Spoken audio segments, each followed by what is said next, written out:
हाँ जी सीए साहब, कैसे आप सब लोग ठीक ठाक हो? बेटे कैसी चल रही है लाइफ आपकी? आप जैसे महान बच्चे मेरे सामने बैठे हो ना, डर लगना शुरू हो जाता है। आप देवता है मैथ के, पता है आपको? आधे सोच रहे हैं बस सर ये मजाक, ये हमारी तारीफ है या बेइज्जती। आपको क्या फील हो रहा है? बेइज्जती?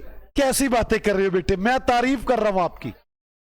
मैं सच बताऊं, मैं आपकी तारीफ क्यों कर रहा हूं? मैं इसलिए नहीं कि आपको आता है कि नहीं आता, इसलिए कि आपकी यहां पर बैठ के पढ़ने की ताकत। जो बच्चा इतनी देर बैठ के पढ़ेगा उसे कौन पीछे छोड़ सकता है? कोई छोड़ सकता है क्या लाइफ में? इसीलिए बच्चे मुझे कह रहे हैं सर आप ना पहले तो एक दो बातें लिखवाओ, हम परेशान है। मैंने कहा क्या परेशान है? एन्युटी वाले में थोड़ी सी दिक्कत आई जो लास्ट क्लास में किया था। मैंने कहा कोई नहीं, बताते हैं उसके बारे में भी। कह रहे क्या बताओगे? मैंने कहा सुनो, मैं एक बार इसको नोटिंग को पहले ले लूं। ओहो,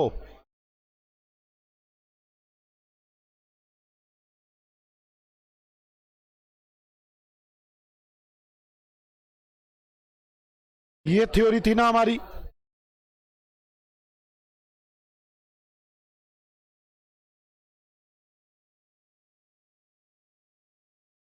ओहो,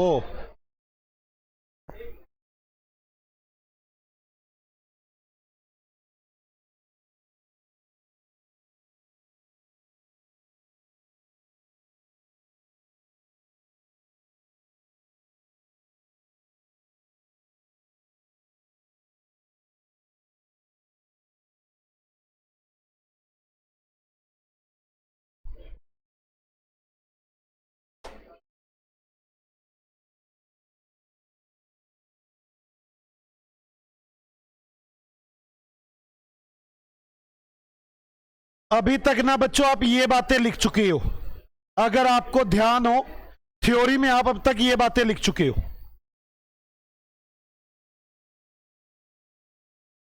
अरे भाई क्यों बच्चों को दुखी कर रहे हो?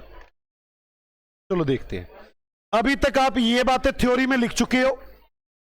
मैं एन्युटी में, अभी आपने एन्युटी की तो आपको मैं लिखवाता हूं सोल्विंग का तरीका कैसे करेंगे। एन्युटी में लिखना, एन्युटी में नोट बनाकर लिखना। नोट देखो, लोन है, लोन है या प्रेजेंट वैल्यू फैक्टर है,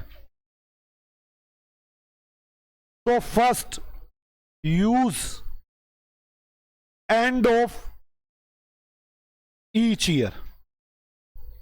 and of each year, and of each year क्या था जल्दी बोलना? 1 डिवाइड बाय 1 प्लस आर की पावर टी प्लस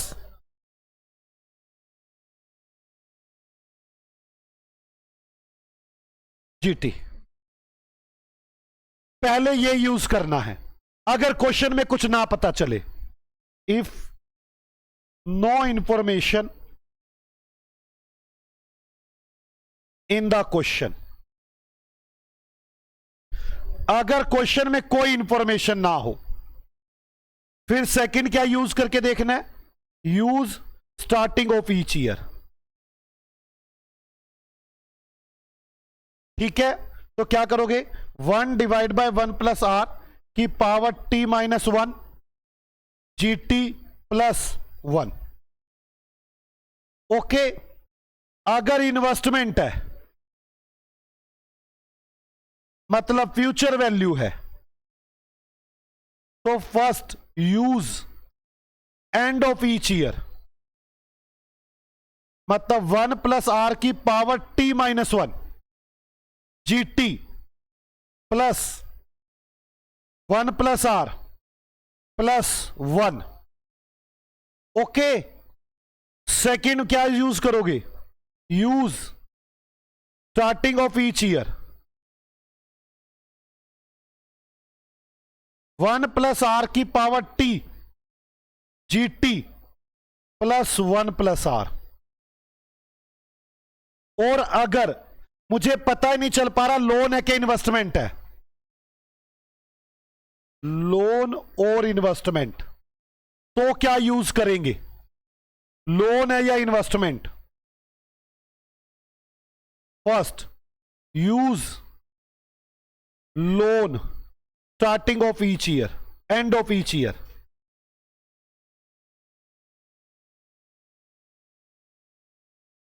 लोन मान के चलेंगे।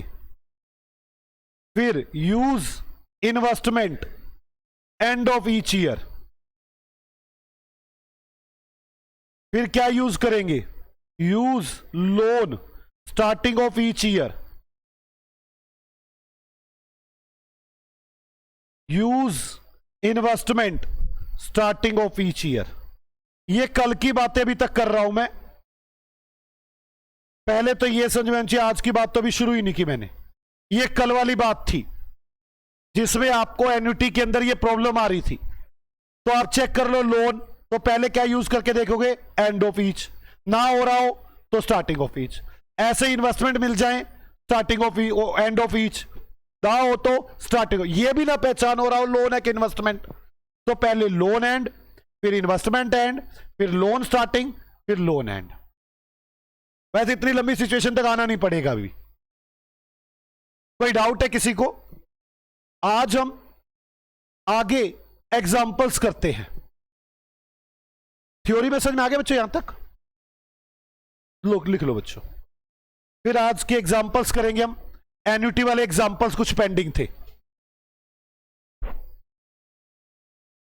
चलो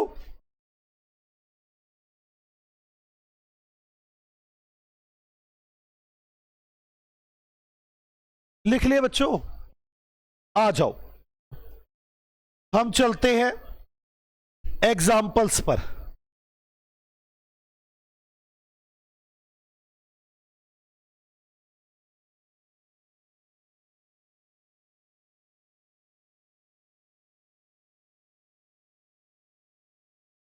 आ जाओ, हम कर चुके हैं एग्जाम्पल। कहां तक पहुंच चुके हैं हम? 25वां करते हैं। 25, यू इन्वेस्ट 3,000 रुपए इन ए 2 ईयर इन्वेस्टमेंट। लो जी, इन्वेस्टमेंट आ गई। इन्वेस्टमेंट आ गई तो कौन सी वैल्यू लेके चलूंगा? Future value. बोलो। 2 ईयर्स टाइम आ गया। 3,000 रुपए किस्त है। डेट पे you 12% per annum. Calculate future value of investment. आप इन्वेस्टमेंट की फ्यूचर वैल्यू मानकर चलें। तो मैं सबसे पहले क्या मान के चल रहा हूं? अब कुछ लिखा तो है नहीं, एंड मानू के स्टार्टिंग। मैं पहले एंड से मान के चलता हूं, आंसर आ गया तो ठीक है, नहीं तो फिर स्टार्टिंग से मानकर चलूंगा। ये तो पता चल रहा है ना फ्यूचर वैल्यू है। आ जाओ, एग्जाम्पल नंबर 25। चलो, लेक्चर कौन सा चल रहा है हमारा? क्या कहां?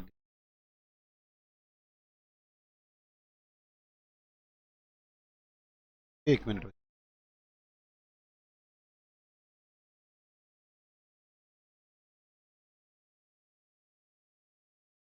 अच्छा, लेक्चर नंबर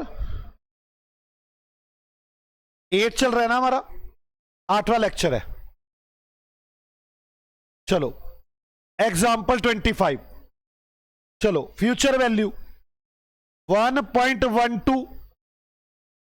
अगर 2 ही साल है ना,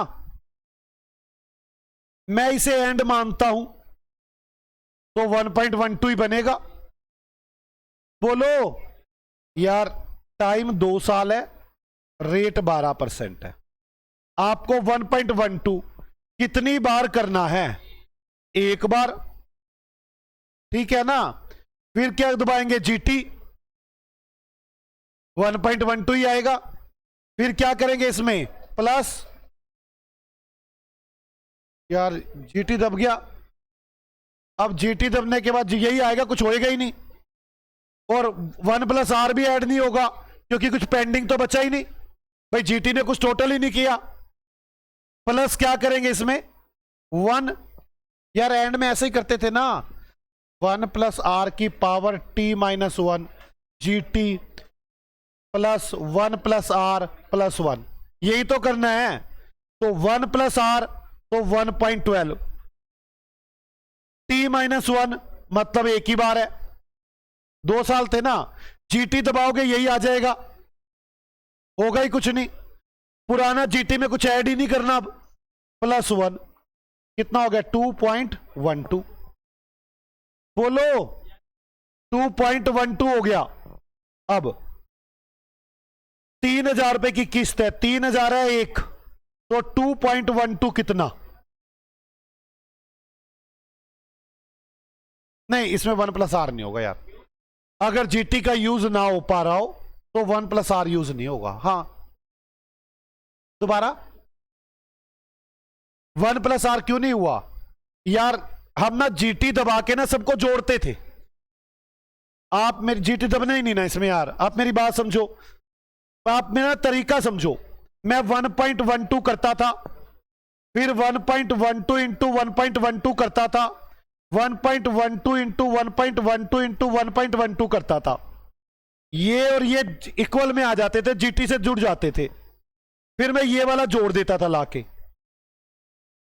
लेकिन अब तो प्रॉब्लम है ही ये 1.2 जुड़ेगा तो कुछ है ही नहीं, जीटी का यूज ही नहीं होगा।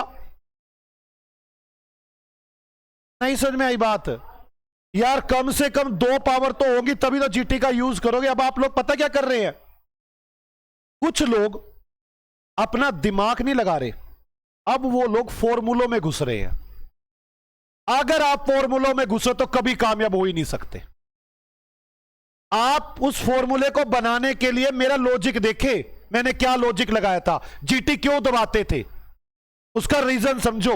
मान लो 1.12 की पावर 3 होती थी तो क्या होता था, सोचो जरा, इसका मतलब होता था 1.12, ये तो आ गया 1.12, अब आप दबा देते थे इक्वल,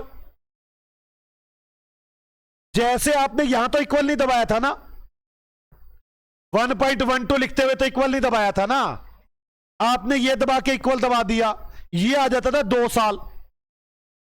1.12 इंटू 1.12 ये आ जाता था 3 साल। मैं कहता था मुझे ये सारे जोड़ने हैं, जोड़ने हैं तो आप जीटी दबाते थे, तो ये इक्वल वाले दोनों जुड़ जाते थे, ये वाला रह जाता था, फिर मैंने फॉर्मूला बनाया, मैंने कहा इसको जोड़ दो। क्लियर। अब क्वेश्चन ये है 1.12 की पावर 1, अब जब मैं इसकी पावर 1.12 करूंगा, कोई जीटी यूज नहीं हुआ, कोई इक्वल यूज नहीं हुआ, तो कहां से 1 प्लस आर ऐड कर दूं, 1 साल का तो यही होगा बस। नहीं समझ में आ रही बात, मेरी बात समझ में आई है। इस क्वेश्चन में है ही 1 साल, अगर मैं लिखा हुआ है एग्जाम्पल में 25 में क्या लिखा हुआ है, टाइम है 2 साल, रेट है 12%, मैंने मान लिया एंड ऑफ ईच ईयर। अगर एंड ऑफ ईच ईयर मैंने को तो क्या करूंगा, 1 पावर कम करनी है ना मुझे, तो रह ही क्या जाएगा 1.12 की पावर 1, यही जीटी है, यही सब कुछ है, बस पहले साल का एक ऐड हो जाएगा, कितना बन जाएगा 2.12। आपको कितने रुपए की इन्वेस्टमेंट दी हुई है, 3,000 रुपए की, तो कितना हो गया, कितना हो गया 63। ये आंसर आना चाहिए, चेक कर लेते ये आंसर आता है ना,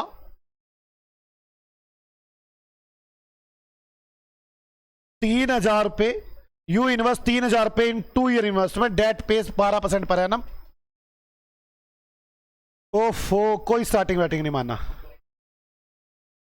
क्वेश्चन पढ़ो, यू इन्वेस्ट 3,000 रुपए इन ए 2 ईयर इन्वेस्टमेंट, डेट पे 12% per annum, calculate future value of investment. मुझे तो झगड़ा ये बता दो गदो, ये है कंपाउंड है, ये है ही नहीं, एन्युटी नहीं है, कहां लिखी है इसमें एन्युटी, मैं भी सोच रहा था इनके लिए इतना मुश्किल कहां से आ गया, एन्युटी है कहां इसमें, कह रहे 3,000 पे इन्वेस्ट कर दूं, एन्युटी बोली है क्या? इन 2 ईयर इन्वेस्टमेंट, 2 साल की इन्वेस्टमेंट में 12% ब्याज, और ये तो इंटरेस्ट, ये तो कंपाउंड है यार, ये है ही नहीं एन्युटी। गलत। मैं अभी कहूं ये समझाने वाली बात आ कैसे गई इनके लिए, आनी नहीं थी, मेरा फॉर्मूला फेल होना ही नहीं था। एग्जाम्पल 25, 1 प्लस कितना बनेगा ये 1.12 इंटू इक्वल टू कितना आ गया 2544। इसकी मल्टीप्लाई करो 3,000 से, 3,000 है एक तो कितना 6, आ गया आंसर। ये तो क्वेश्चन ही एन्युटी का था ही नहीं। इसका मतलब अगर हमारे पढ़ने में जरा भी गलती हो गई तो तोते उड़ सकते हैं। एन्युटी है ही नहीं, बोलो पक्का। आ जाओ 26वां एग्जाम्पल।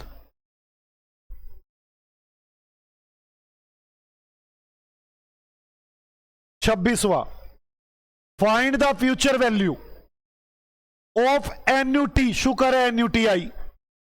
अब होगा made annually for 7 year interest rate 14% compound annually. आ जाओ करते हैं 7 साल 14% का रेट। आ जाओ एग्जाम्पल 26, 1.14 इंटू क्या मान के चलू and 2 3 4 5 6 GT plus 1.14 plus 1 and मान लिया। कितना आ गया ये? कोई डाउट है? आप जब तक दिमाग नहीं लगाएंगे या सुस्ती नहीं छोड़ेंगे तब तक काम नहीं बन सकते। ये तो आपको दिमाग लगाना ही होगा। बोलो बच्चों 10.730 समझ में आया है? अब कितने रुपए एन्युटी है? 500। 500 है एक तो 10.730 कितना?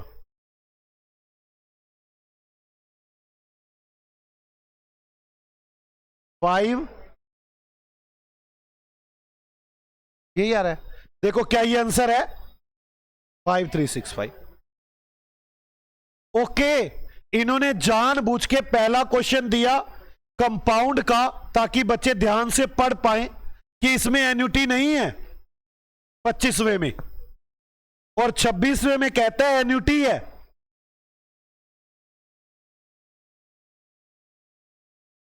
चलो आगे 27, 200 रुपए invested at the end of each month in the account of paying interest 6% per annum compound monthly. Compound कैसा है? Monthly. What is the future value of the annuity after 10 payments?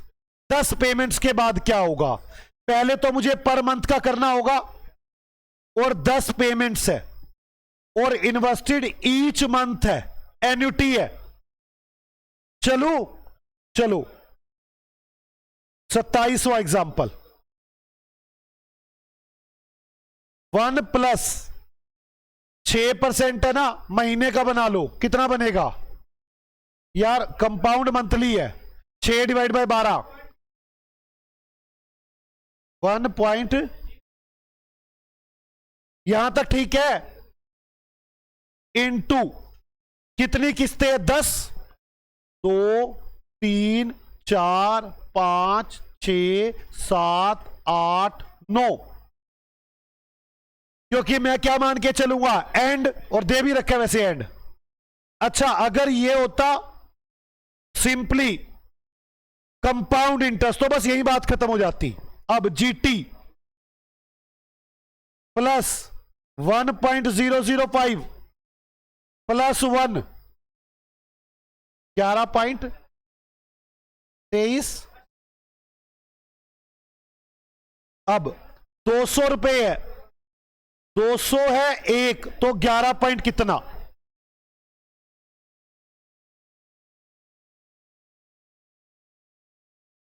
दस पॉइंट कितना आ गया ये,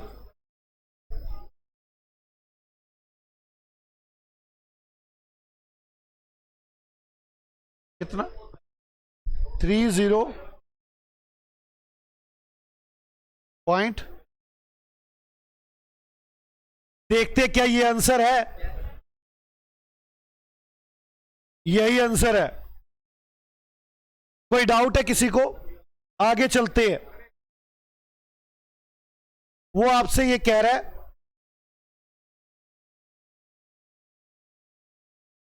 6% का रेट है, compound monthly है, तो कंपाउंड मंथली तो 1.005 आ गया। अब 10 साल है तो कितने साल करूंगा, 9 एंड में मान के चलता हूं ना मैं।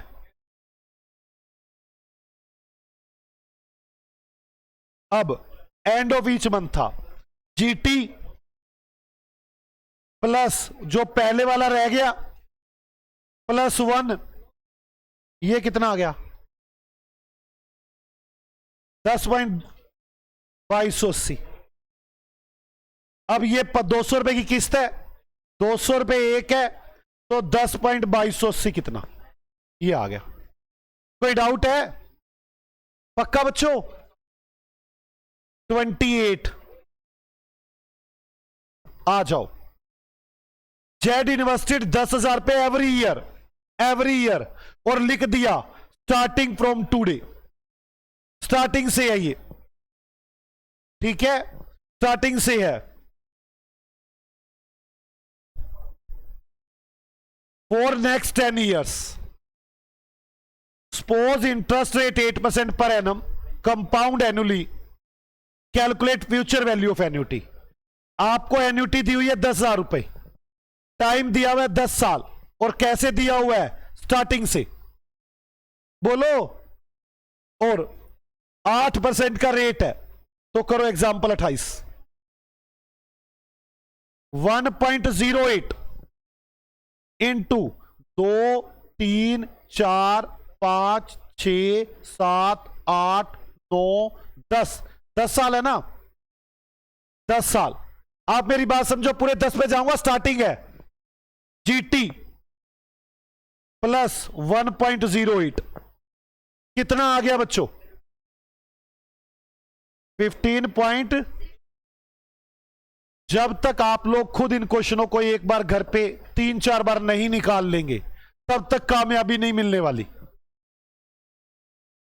10,000 है एक, अब जब आप ये क्वेश्चन करने के बाद घर जाके निकालोगे ना, एक बार तो अटक जाओगे सभी क्वेश्चनों में। कितना आंसर आ गया, कितना आंसर आ गया, 15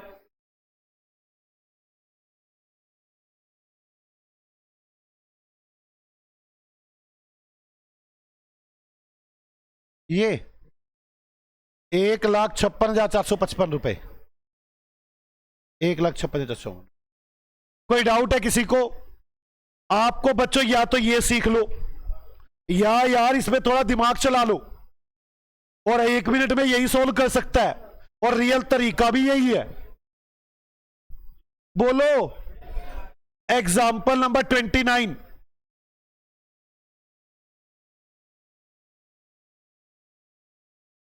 आ जाओ।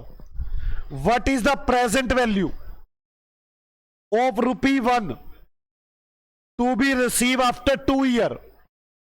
बच्चों 1 रुपया भी लगा रहे हैं हम, और 2 साल के बाद कंपाउंड एनुअली 10% का रेट है। आप ये कोई प्रेजेंट वैल्यू तो निकालनी है, पर एन्युटी नहीं है, सिंपल निकाल के दे देंगे। 1 डिवाइड बाय 1.10, 1 2, बस यही पूछ रहे हैं वो, कितना आ गया 0.8264, बस यही पूछा हुआ है उसने। बोलो, बस यही पूछा हुआ है, वैसे इंपॉर्टेंट क्वेश्चन नहीं है ये। यहां तक समझ में आ गई?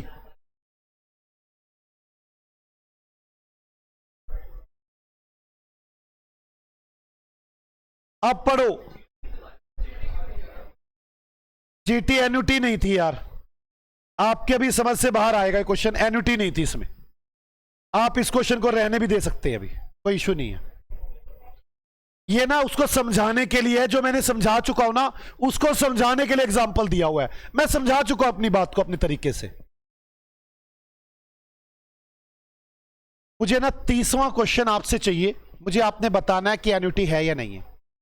फाइंड द प्रेजेंट वैल्यू, छोड़ो present value, of 10,000 to be required after 5 years if the interest rate 10.9%। क्या चीज है ये कंपाउंड इंटरेस्ट है। 10,000 रुपए चाहिए 5 साल के बाद, मतलब ये क्या चीज है? अमाउंट। कह रहे इंटरेस्ट रेट 9%, प्रेजेंट वैल्यू बताओ, मतलब प्रिंसिपल बताओ। नहीं समझ में आ रही? कहीं एन्युटी नहीं थी यहां, तो करो, कैसे करोगे? कितना आएगा? 10%, 9% है ना। एग्जाम्पल 30, 1.09 इंटू 2 बार, 3 बार, 4 बार, 5 बार, कितना आ गया? 5386। बोलो अब आपके पास क्या दिया हुआ है? 10,000 किसके इक्वल है? 1.5386 के। तो 1 कितना? 6499.4, मतलब 6500 ही आ रहा होगा शायद। ये आ गया 6499। कोई डाउट है किसी को? बोलो। बच्चों प्रेजेंट वैल्यू और फ्यूचर वैल्यू देख के कुछ नहीं होता, होता है एन्युटी देखकर।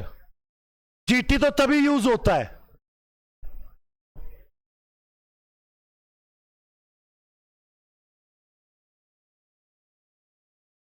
$31 s board 5 lakh to buy a house. चलो लोन ले लिया 5 लाख का। If he pays equal installment for 20 years and 10% interest on outstanding balance, what will be the equal annual installment? EMI बता दो। कैसे करोगे? लोन है ना ये, तो क्या मान के चलू? And of each year 1 divide bye 1.10।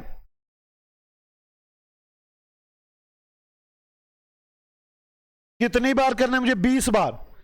1 2 3 10 11 12 13 14 15 16 17 18 19 20 GT 8.513 जो भी है। अब 5 लाख रुपए का लोन लिया है, किस्त बतानी है। 5 लाख डिवाइड बाय 8.5135 इंटू 1, किस्त आ जाएगी, किस्त आ जाएगी 58,700। चलो 30 होगी, 58,700। कोई डाउट है बच्चों? बोलो यार।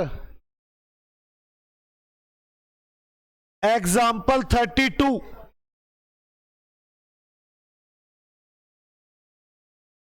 5,000 रुपए इज पेड एवरी ईयर। हम किस्त देते 5,000 रुपए की फॉर 10 year टू पे of A loan. What is the loan amount if interest rate 14%? अगर 14% इंटरेस्ट हो, लोन का केस है ना, क्या करूंगा? 1 डिवाइड बाय 1.10, कितने? 14। कितने साल तक? 10। आ जाओ। 1 डिवाइड बाय 1.14, 1 2 3 4 5 6 7 8 9 10 जीटी कितना गया? 5.2161। ये लोन हो गया। किस्त कितनी है? 5,000। 5,000 है एक, तो 5.2161 कितना?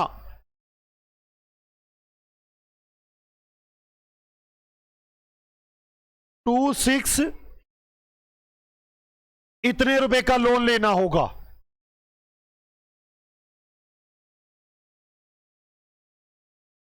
कोई डाउट है किसी को?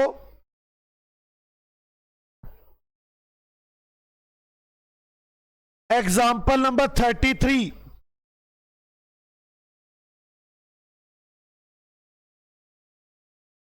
चलो, एक्स बोट ए टीवी, एक्स ने एक टीवी खरीदा 13,000 रुपए का, बाय मेकिंग डाउन पेमेंट 3,000। 3,000 की तो किस्त ही दे दी, डाउन पेमेंट कर दी, तो लोन कितने का होगा? 10 का। बोलो। And agreeing to make equal annual payment for 4 years, कह रहा है 4 किस्तें बना दो। How much would you be each payment if interest on unpaid amount 14%? कितनी किस्तें बनानी है? 4। तो 1 डिवाइड बाय 1.14, 1 2 3 4 जीटी कितना आ गया? 2.9137। बोलो। अब आपके पास 10,000 का लोन है, तो एक कितना? 10,000 का लोन है तो किस्त कितने की? 3400। मैं 3432 रुपए की एक किस्त बनाऊंगा, 4 किस्तें बना दूंगा। बोलो।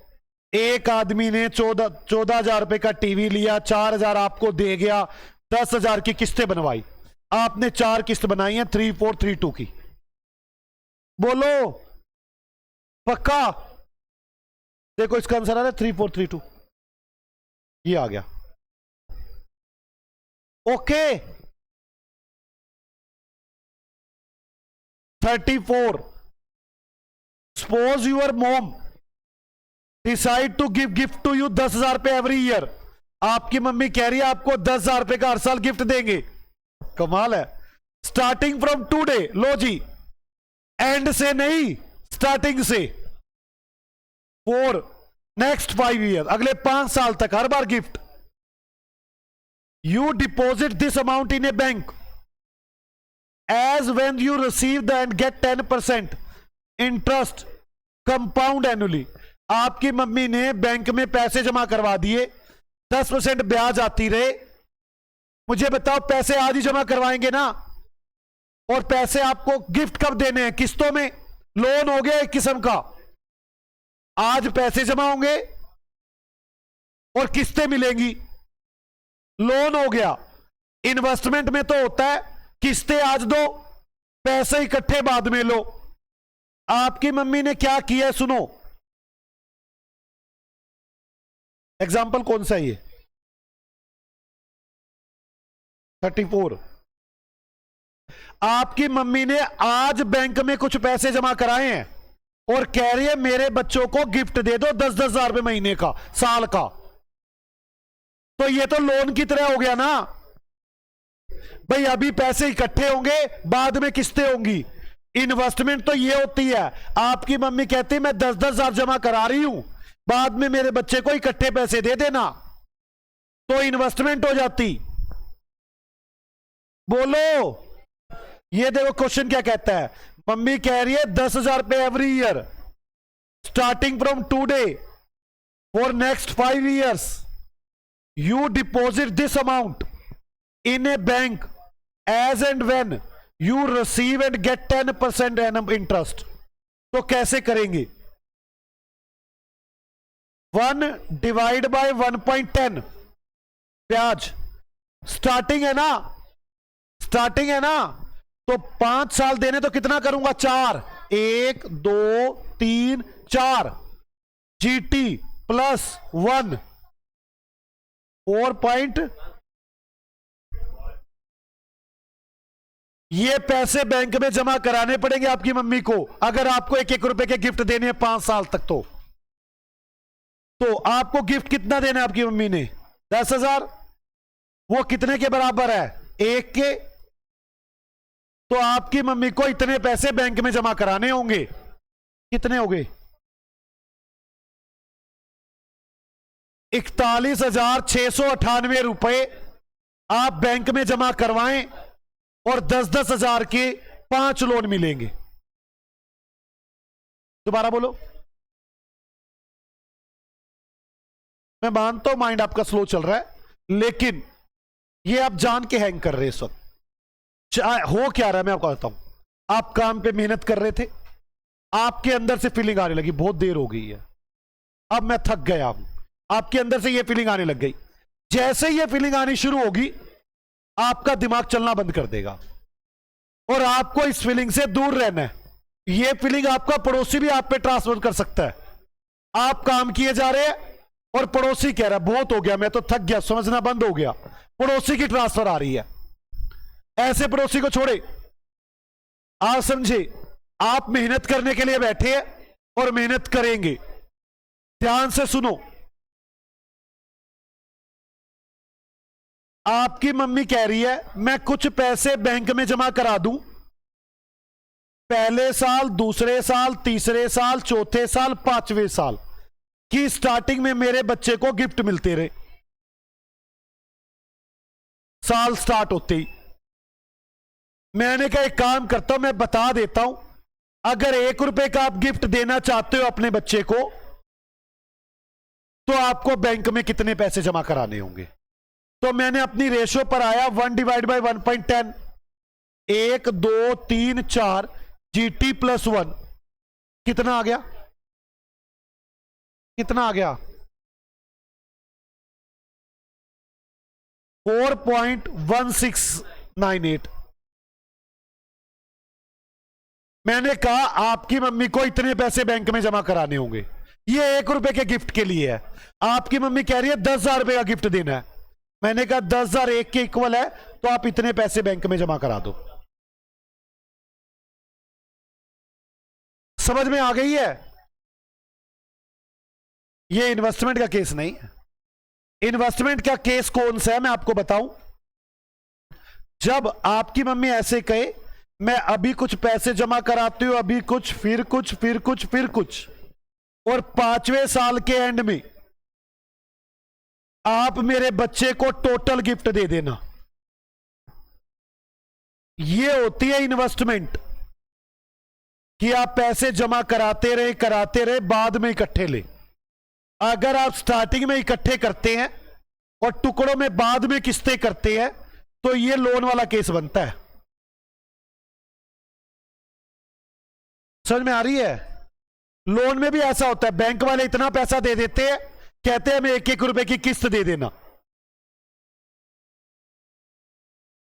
नहीं समझ में आई बात? लोन में यही तो होता है कि बैंक आपको इतने रुपए का लोन देगा, 1-1 रुपए की किस्तें लेगा।